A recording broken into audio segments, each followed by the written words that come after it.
मुंबईसह राज्यातील तापमानामध्ये वाढ 2 ते 3 दिवसांपासून मुंबईच्या तापमानात वाढ यंदाच्या वर्षी राज्यात उष्णतेत वाढ होणार असल्याचा अंदाज।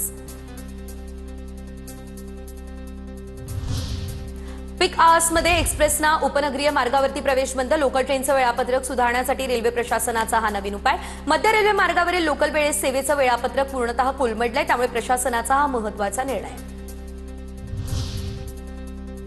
मुंबईमध्ये प्रदूषण नियंत्रणासाठी उच्चाधिकार समिती स्थापन, तर माजी न्यायमूर्ती अमजद सय्यद यांनी अनुजा प्रभुदेसाई यांची नेमणूक। तर मुंबई नवी मुंबईमधील वायू प्रदूषण अद्याप कमी होत नाही, त्यामुळे खंडपीठाने चिंता व्यक्त केली।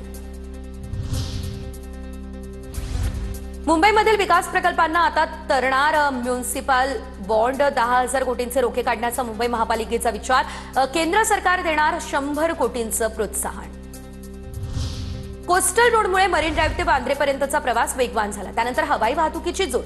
हेलिपॅड बांधण्यासाठी आता मागवलेल्या निविदेला रेमंड्स आणि जिंदाल कंपन्यांचा प्रतिसाद।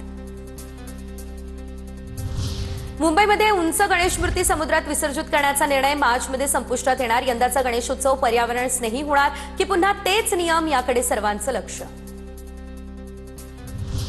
पुण्यात हडपसर या ठिकाणी बुलेट ट्रेनचं स्थानक होणार। स्थानकासाठी सुमारे 4,000 कोटींचा खर्च अपेक्षित। हवेच्या पोकळीचा विचार करून विशिष्ट पद्धतीने स्थानक बांधलं जाणार।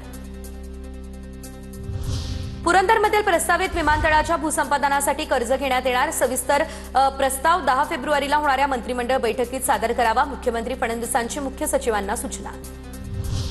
पुण्यात जनगणनेचा पहिला टप्पा 1 मे पासून सुरू होणार, तर घर यादी आणि घरगणना मोहिमेसाठी पालिका प्रशासनाची तयारी पूर्ण।